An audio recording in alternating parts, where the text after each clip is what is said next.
ਅੱਜ ਅਮਨ ਤਰੱਕੀ ਤੇ ਬੁਹਰਾਨ ਦੇ ਖਾਤਮੇ ਦਾ ਦਿਨ ਹੈ। ਮੁਫਾਹਮਤ ਯਾਦਾਸ਼ਤ ਦੇ ਤਸਲਸਲ ਵਿੱਚ ਅਮਰੀਕਾ ਈਰਾਨ ਤਕਨੀਕੀ ਸਤਹ ਦੇ ਮੁਜ਼ਾਕਰਾਤ ਬਰਗਨ ਸਟਾਕ ਵਿੱਚ ਜਾਰੀ। ਵਜ਼ੀਰ ਆਜ਼ਮ ਸ਼ਹਿਬਾਜ਼ ਸ਼ਰੀਫ ਤੇ ਫੀਲਡ ਮਾਰਸ਼ਲ ਨੇ ਦੋਨੋਂ ਵਫੂਦ ਨੂੰ ਜਿਹੜਾ ਉਹ ਖੁਸ਼ਾਮਦੀਦ ਆਖਿਆ। ਫੀਲਡ ਮਾਰਸ਼ਲ ਵਿਫਾਕੀ ਵਜ਼ਰਾ ਮੌਹਸਿਨ ਨਕवी ਅਤੇ ਤਾਰੜ ਵੀ ਇਸ ਮੌਕੇ ਤੇ ਜਿਹੜੇ ਨੇ ਉਹ ਮੌਜੂਦ ਨੇ। ਸ਼ਹਿਬਾਜ਼ ਸ਼ਰੀਫ ਦਾ ਕਹਿਣਾ ਹੈ ਕਿ ਫੀਲਡ ਮਾਰਸ਼ਲ ਸैयद आसिम मुनीर ने एक अहम किरदार अदा किया है इन्हां मुज़ाकरात नूं कामयाब बनाने वास्ते। अज पाकिस्तान वास्ते एक तारीखी दिन ने। पाकिस्तान ने सिफारती कामयाबी समेटी है। सिफारती जगह जिहड़ी वो आलमी सतह ते सिफारतकारी का जिहड़ा वो ताज पाकिस्तान के सिर ते सजदा है। अज तारीखी दिहाड़े ते इस वेले असी आलमी अमन लई इत्थे जमा होए हां। वज़ीर आज़म शहबाज शरीफ ने गुफ्तगू के दौरान फील्ड मार्शल की तारीफ भी की। उन्हों का कहना है कि फील्ड मार्शल सैयद आसिम मुनीर ने इन्हां मुज़ाकरात विच बहुत अहम किरदार अदा किया है। अमरीकी नायब सदर जेडी वेंस की तरफों भी फील्ड मार्शल सैयद आसिम मुनीर का शुक्रिया अदा किया गया। उन्होंने क़यादत नूं सराहिया गया। उन्हों का कहना है कि फील्ड मार्शल सैयद आसिम मुनीर जिहड़े ने वो बेहतरीन सिपा सलार ने। सानू सीनियर तजियाकार एहसन कामरे ने ज्वाइन किया है। जी एहसन साहब बहुत शुक्रिया तुहाडे वक्त दा। कुछ देर पहले उत्थे बर्गन स्टॉक ਦੇ ਵਿੱਚ ਜਿਹੜੀ ਅੱਜ ਤਕਰੀਬ ਹੈ ਉਹ ਜਾਰੀ ਹੈ। ईरान अमरीका तकनीकी मुज़ाकरात ਜਿਹੜੇ ਨੇ ਉਹ ਕਾਮਯਾਬ ਹੋ ਗਏ ਨੇ। ਅਗਰ ਇਹ ਮੁਜ਼ਾਕਰਾਤ ਜਿਹੜੇ ਨੇ ਹਤਮੀ ਮੁਆਹਦੇ ਦੀ ਸ਼ਕਲ ਇਖਤਿਆਰ ਕਰ ਜਾਂਦੇ ਨੇ ਤੇ ਇਸ ਬਾਰੇ ਤੁਸੀਂ ਕੀ ਕਹੋਗੇ, ਕੀ ਅਸਰਾਤ ਪੈਣਗੇ ਖਿੱਤੇ ਤੇ? देखो पहली गल तो है कि जी MOU है ना उसकी भी बड़ी सिग्निफिकेंस सी और MOU तो बाद हुण तकनीकी लैवल के मुज़ाकरात ने और हुण तय होना है कि ये अमल दरामद किस तरीके नाल होएगा। ठीक है, तो यकीनन ये अमल दरामद होंदा है और जो चीज़ां उहदे शामिल ने उहदे असरात जिहड़े ने वो अमन की सूरत च और बेहतरी और इस्तेहकाम की सूरत च आंदे ने। तो वो ना सिर्फ ईरान वास्ते इस खिते वास्ते बल्कि पूरी दुनिया ते उहदे जिहड़े मसबत असरात ने वो मुरतब होंगे। पहली चीज़ तो असीं यही देखी कि जिस तरह ही MOU होया वो फौरन बाद आपना हुरमस खुलिया तो शिप्स जी तजारत जी वो हुई। वो बाद आलमी मार्केट च तेल दी कीमतां जिहड़ियां ने वो घट हुई और वो असरात जिहड़े ने दायरा पाकिस्तान के उत्ते भी आए। इत्थे भी हुकूमत ने 74 रुपये पेट्रोल की कीमत च कमी की और जो कि यकीनन वड्डी कमी है। हालांकि ख्याल किया जा रहा थी कि शायद हुकूमत जी कोई 50-55 के कोल कमी होएगी, लेकिन बेहतरी आई। तो इस तरह जो दुनिया के अमन होंदा तो अमन का मतलब ही तरक्की है, अमन का मतलब ही खुशहाली है, अमन का मतलब सकून है वे और अमन का मतलब है अगे बढ़ना। ठीक है, तो ये फिर असरात जिन्हें आते हैं। तो इस तरह हुण बैठे ने स्विट्जरलैंड एक बड़ी बैठक लगी है, उत्थे डिस्कशन हो रही है, चीज़ां जिहड़ियां ने वो चल रही ने तो उहदे असरात जिहड़े ने मुस्बत अंदाज दे विच ही आउणगे और उहदे च बहुत सारी चीज़ां ने वो उही ने जिहड़ी तरक्की के हवाले नाल ने लाइक आपने हुरमस का खुल जाना। ठीक है, उसके बाद लिबनान समेत ईरान जिन्हें भी महाज ने जंगी वो सारे बंद हो जाएंगे। यानी देर पा अमन की गल है।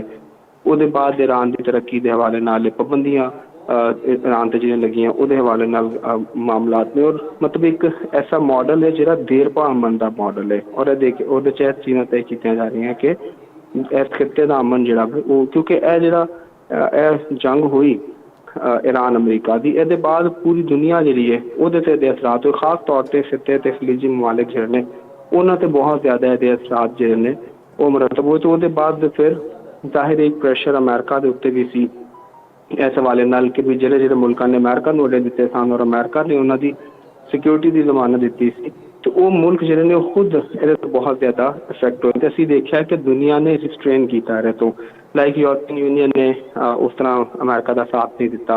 वो बरतानिया दूसरे मुल्कों ने भी कहते रहे कि साडे नाल शामिल होवो और जंग जी है वो साडा साथ दो।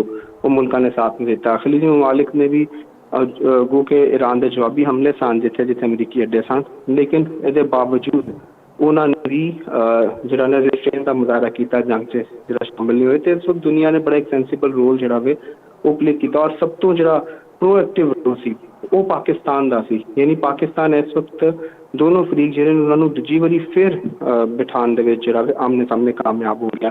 पहले इस्लामाबाद टॉक्स हुई तो हुण स्विट्जरलैंड के विच ने जिहड़ा MOU होया उहदे च भी पाकिस्तान का किरदार सी कि वो ऑनलाइन होया, लेकिन वो पाकिस्तान ने बतौर सालस जिहड़े प्राइम मिनिस्टर ऑफ पाकिस्तान ने साइन किए। तो हुण भी पाकिस्तान की सिविल मिलिटरी क्यादत जिहड़ी है ਉਹ ਉੱਥੇ ਮੌਜੂਦ ਹੈ। ਜਿਸ ਤਰੀਕੇ ਦੇ ਨਾਲ ਉੱਥੇ ਮਤਲਬ ਵੈਲਕਮ ਵੀ ਹੋਇਆ ਔਰ ਮੁਲਾਕਾਤਾਂ ਜਿਹੜੀਆਂ ਹੋਈਆਂ ਉਹਦੇ ਫੁਟੇਜਿਸ ਵੀ ਸਾਹਮਣੇ ਆਈਆਂ ਨੇ। ਤਾਂ ਬੜੇ ਇੱਕ ਮਤਲਬ ਪਾਕਿਸਤਾਨ ਐਸਥੈਟਿਕ ਸੈਂਟਰ ਹੈ, ਠੀਕ ਹੈ, ਔਰ ਇੱਕ ਬੈਕਬੋਨ ਦੀ ਹੈਸੀਅਤ ਹੈ ਪਾਕਿਸਤਾਨ ਦੀ, ਔਰ ਉਹਦੇ 'ਚ ਪਾਕਿਸਤਾਨ ਇੱਕ बेहतरीन सालिस ਦੇ तौर ਤੇ ਦੋਨੋਂ ਫਰੀਕ ਜਿਹੜੇ ਨੇ ਉਹਨਾਂ ਨੂੰ ਉਹ ਕਰਾ ਰਿਹਾ। ਔਰ ਇਹਦੇ 'ਚ ਜੀ ਦਾ ਵੀ ਐਸਨ ਰੋਲ ਹੈ। ਸਾਹਿਬ, ਆਪਨੇ ਹੁਰਮਤ ਅਗਰ ਖੁੱਲ ਜਾਂਦੀ ਹੈ ਤੇ ਤੇਲ ਦੀ ਜਿਹੜੀ ਤਰਸੇਲ ਹੈ ਉਹ ਮਾਮੂਲ ਤੇ ਆ ਜਾਂਦੀ ਹੈ, ਤੇ ਕੀ ਤੁਹਾਨੂੰ ਲੱਗਦਾ ਹੈ ਕਿ ਜਿਹੜੀਆਂ ਤੇਲ ਦੀਆਂ ਕੀਮਤਾਂ ਨੇ ਉਹ ਮਜ਼ੀਦ ਘੱਟ ਹੋਣਗੀਆਂ ਤੇ ਉਹਨੂੰ ਆਵਾਮ ਤੱਕ ਮੁਕੰਮਲ ਰਿਲੀਫ ਦਿੱਤਾ ਜਾਏਗਾ?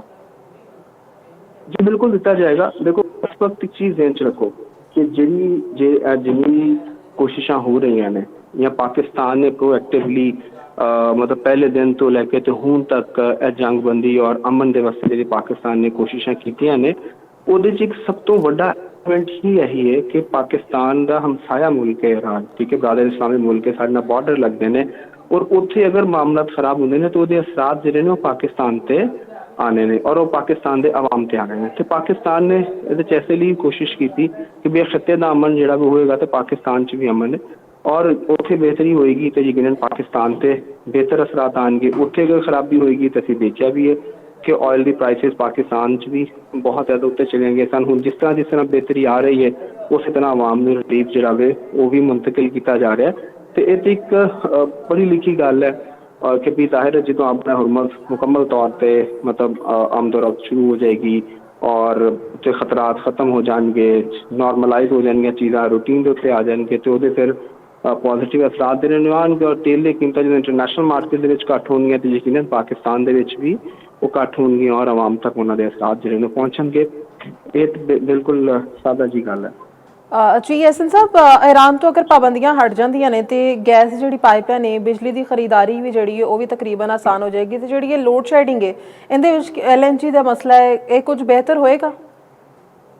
ਜੀ ਬਿਲਕੁਲ ਬਿਹਤਰ ਹੋਏਗਾ। ਦੇਖੋ ਇਸ ਵਕਤ ਮੈਂ ਸ਼ੁਰੂ ਹੀ ਗੱਲ ਦਾ ਆਗਾਜ਼ ਹੀ ਇੱਥੋਂ ਕੀਤਾ ਸੀ ਕਿ ਇਹ ਤਰੱਕੀ ਦਾ ਇਸਤਹਿਕਾਮ ਦਾ ਸਫ਼ਰ ਹੋਏਗਾ, ਯਾਨੀ ਇਹ ਖੁਦ ਈਰਾਨ ਦੇ ਵਾਸਤੇ ਵੀ ਇੱਕ ਤਰੱਕੀ ਦੇ ਨਵੇਂ ਦੌਰ ਦਾ ਆਗਾਜ਼ ਹੋਏਗਾ ਜੋ MOU ਨੇ ਸ਼ਿਕਾ ਨੇ ਅਗਰ ਉਹਨਾਂ ਦੇ ਹਵਾਲੇ ਨਾਲ ਅਮਲ ਦਰਾਮਦ ਮੁਕੰਮਲ ਤੌਰ ਤੇ ਹੁੰਦਾ। ਤੇ ਜਦੋਂ ਈਰਾਨ ਦੇ ਉੱਤੇ ਪਾਬੰਦੀਆਂ ਉੱਠ ਜਾਣਗੀਆਂ ਔਰ ਤਜਾਰਤ ਜਿਹੜੀ ਉਹ ਵੀ ਸ਼ੁਰੂ ਹੋ ਜਾਏਗੀ ਪਾਕਿਸਤਾਨ ਦੇ ਨਾਲ ਵੀ ਜਿਹੜੇ ਈਰਾਨ ਦੇ ਮਨਸੂਬੇ ਨੇ, ਤੁਸੀਂ ਦੇਖੋ ਨਾ ਪਹਿਲਾਂ ਇੱਕ ਜਿਹੜਾ ਵੀ ਪੋਜ਼ੀਟਿਵ ਅਸਰ ਇਹ ਵੀ ਆਇਆ ਕਿ ਤਾਫਤਨ ਬਾਰਡਰ ਦੇ ਉੱਤੇ ਇਕਨੋਮਿਕ ਐਕਟੀਵਿਟੀ ਜਿਹੜੀ ਹੈ ਉਹ ਜਨਰੇਟ ਹੋਣਾ ਸ਼ੁਰੂ ਹੋ ਗਈ। ਤੇ ਇਸੇ ਤਰ੍ਹਾਂ ਜਦੋਂ ਈਰਾਨ ਪਾਕਿਸਤਾਨ ਗੈਸ ਪਾਈਪਲਾਈਨ ਹੈ ਉਹ ਹੋ ਜਾਏਗੀ, ਈਰਾਨ ਦੇ ਨਾਲ ਸਾਡੀ ਤਜਾਰਤ ਸ਼ੁਰੂ ਹੋ ਜਾਏਗੀ। ਸਾਡੇ ਕੋਲ ਬਹੁਤ ਕੁਛ ਹੈ ਜਿਹੜਾ ਅਸੀਂ ਈਰਾਨ ਨੂੰ ਆਫਰ ਕਰ ਸਕਦੇ ਹਾਂ, ਈਰਾਨ ਕੋਲ ਬਹੁਤ ਕੁਛ ਹੈ ਜਿਹੜਾ ਅਸੀਂ ਈਰਾਨ ਤੋਂ ਲੈ ਸਕਦੇ ਹਾਂ। ਤੇ ਇਹ ਅਸਰਾਤ ਜਿਹੜੇ ਨੇ ਉਹ ਬਿਹਤਰ ਹੋਣਗੇ ਜਦੋਂ ਮਾਮਲਾ ਤੇ ਉਹ ਆਵਾਮ ਤੱਕ ਜ਼ਰੂਰ ਪਹੁੰਚਣਗੇ। ਫਿਰ ਇੱਥੇ ਜਿਹੜੇ ਰਾਏ ਦੇ ਗੈਸ ਦੇ ਮਾਮਲਾ, ਬਾਕੀ ਚੀਜ਼ਾਂ ਨੇ, ਪੈਟਰੋਲ ਹੈ, ਹਰ ਚੀਜ਼ ਜਿਹੜੀ ਹੈ ਉਹ ਸਾਨੂੰ ਸਸਤੀ ਮਿਲੇਗੀ ਕਿਉਂਕਿ ਜਦੋਂ ਕਾਸਟ ਉਹਦੇ ਤੇ ਸਾਡੀ ਘੱਟ ਆਏਗੀ ਤੇ ਉਹ ਆਵਾਮ ਨੂੰ ਜਦੋਂ ਸਸਤੀ ਮਿਲੇਗੀ, ਉਹ ਇੰਡਸਟਰੀ ਨੂੰ ਚੀਜ਼ਾਂ ਸਸਤੀਆਂ ਮਿਲਣਗੀਆਂ ਤੇ industry the caste of production ਜਦੋਂ ਘਟੇਗੀ ਤੇ ਓਬਵੀਅਸਲੀ ਉਹਦਾ ਰਿਜ਼ਲਟ ਜਿਹੜਾ ਵੀ ਉਹ ਆਏਗਾ ਕੀਮਤਾਂ ਦੀ ਕਮੀ ਦੇ ਵਿੱਚ, ਠੀਕ ਹੈ।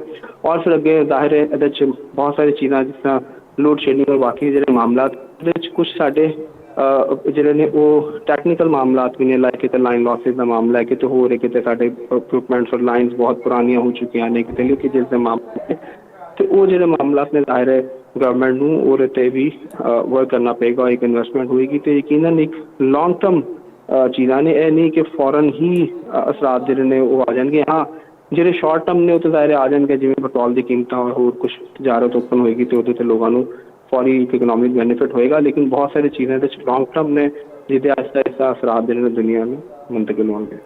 जी एहसन साहब, खिते ਵਿੱਚ ਜੰਗ ਦਾ ਜਿਹੜਾ ਖਤਰਾ ਉਹ ਤਾਂ ਤਕਰੀਬਨ ਜਿਹੜਾ ਟਲ ਗਿਆ ਹੈ। ਅਗਰ ਇਹ ਹਤਮੀ ਮੁਆਹਿਦਾ ਤੈਅ ਪਾ ਜਾਂਦਾ ਹੈ, ਇਹ ਜਿਹੜੇ ਤਕਨੀਕੀ ਮੁਜ਼ਾਕਰਾਤ ਹੋਏ ਨੇ ਹਤਮੀ ਸ਼ਕਲ ਇਖਤਿਆਰ ਕਰ ਜਾਂਦੇ ਨੇ ਤੇ ਇਹ ਤੇ ਓਵਰਆਲ ਖਿੱਤੇ ਵਾਸਤੇ ਬਹੁਤ ਚੰਗੀ ਗੱਲ ਹੋਏਗੀ।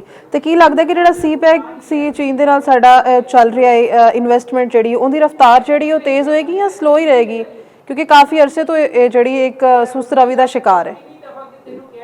ਦੇਖੋ ਪਹਿਲੀ ਗੱਲ ਜਿਹੜੀ ਨਾ ਇਹਦੇ 'ਚ ਉਹ ਇਹ ਵੀ ਹੈ ਕਿ ਅੱਜ ਤੱਕ ਅਸੀਂ ਏਜੰਡੇ 'ਤੇ ਵੀ ਦੇਖਦੇ ਹਾਂ ਜਿਹੜੀ ਅਮਰੀਕਾ ਔਰ ਈਰਾਨ ਦੋਨਾਂ ਦੀ ਤਰਫੋਂ ਗੱਲ ਕੀਤੀ ਗਈ, ਉਹਦੇ 'ਚ ਇੱਕ ਮੇਨ ਚੀਜ਼ ਜਿਹੜੀ ਹੈ ਉਹ ਲਿਬਨਾਨ ਦੀ ਜੰਗਬੰਦੀ ਵੀ ਸ਼ਾਮਲ ਹੈ, ਠੀਕ ਹੈ। ਹੁਣ ਇਹਦਾ ਮਤਲਬ ਇਹ ਹੈ ਕਿ ਹਰ ਮਹਾਜ਼ ਦੇ ਉੱਤੇ ਜਿਹੜੀ ਜਿਸ ਕਿਸਮ ਦੀ ਵੀ ਅਮਨ ਦੀ ਮੁਖਾਲਿਫ ਕੋਸ਼ਿਸ਼ਾਂ ਨੇ ਉਹ ਉਹਨਾਂ ਨੂੰ ਖਤਮ ਕੀਤਾ ਜਾਏ, ਮੁਸਤਕਿਲ ਜੰਗਬੰਦੀ ਜਾਏ। ਜਦੋਂ ਜੰਗਬੰਦੀ ਹੋ ਜਾਏਗੀ ਤਾਂ ਯਕੀਨਨ ਮਾਮਲਾਤ ਨਾਰਮਲਾਈਜ਼ ਹੋ ਜਾਣਗੇ, ਠੀਕ ਹੈ।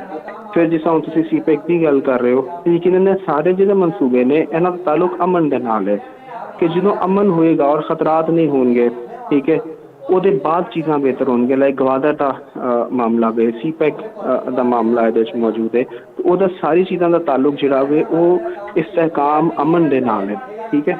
ਔਰ ਇਹ 'ਚ ਮਤਲਬ ਜ਼ਾਹਿਰ ਹੈ ਇੱਥੇ ਬਹੁਤ ਸਾਰੇ ਐਸੇ ਅਫਸੋਸਨਾਕ ਜਿਹੜੇ ਨੇ ਮਾਮਲਾ ਵੀ ਆਏ ਕਿ ਜੀ ਕੁਝ ਇੰਜੀਨੀਅਰਸ ਨੂੰ ਜਿਹੜਾ ਉਹਨਾਂ ਦੇ ਵੀ ਮਤਲਬ ਹੋ ਗਿਆ। ਹੋਰ ਲੋਕ ਜਿਹੜੇ ਨੇ ਪਾਕਿਸਤਾਨ ਨੇ ਦਹਿਸ਼ਤਗਰਦੀ ਦੀ ਜੰਗ ਦੇ ਵਿੱਚ ਜਿਹੜਾ ਵੇ 80,000 ਤੋਂ ਜ਼ਿਆਦਾ ਸ਼ਹਾਦਤਾਂ ਜਿਹੜੀਆਂ ਨੇ, ਕੁਰਬਾਨੀਆਂ ਜਿਹੜੀਆਂ ਨੇ ਉਹ ਦਿੱਤੀਆਂ ਨੇ। ਅਤੇ ਜਦੋਂ ਮਾਮਲਾ ਨੋਰਮਲਾਈਜ਼ ਹੋ ਜਾਣਗੇ ਤਾਂ ਓਬਵੀਅਸ ਜੀ ਗੱਲ ਹੈ ਕਿ ਫਿਰ ਇੱਥੇ ਅਮਨ ਦੀ ਤਰੱਕੀ ਦੀ ਜਿਹੜੀ ਰਫਤਾਰ ਹੈ ਉਹ ਤੇਜ਼ ਹੋ ਜਾਏਗੀ। ਉਹਦੇ 'ਚ ਸੀਪੈਕ ਸਮੇਤ ਬਾਕੀ ਜਿਹੜੇ ਮਨਸੂਬੇ ਨੇ ਉਹਨਾਂ ਦੀ ਰਫਤਾਰ 'ਚ ਵੀ ਯਕੀਨਨ ਤੇਜ਼ੀ ਆਏਗੀ।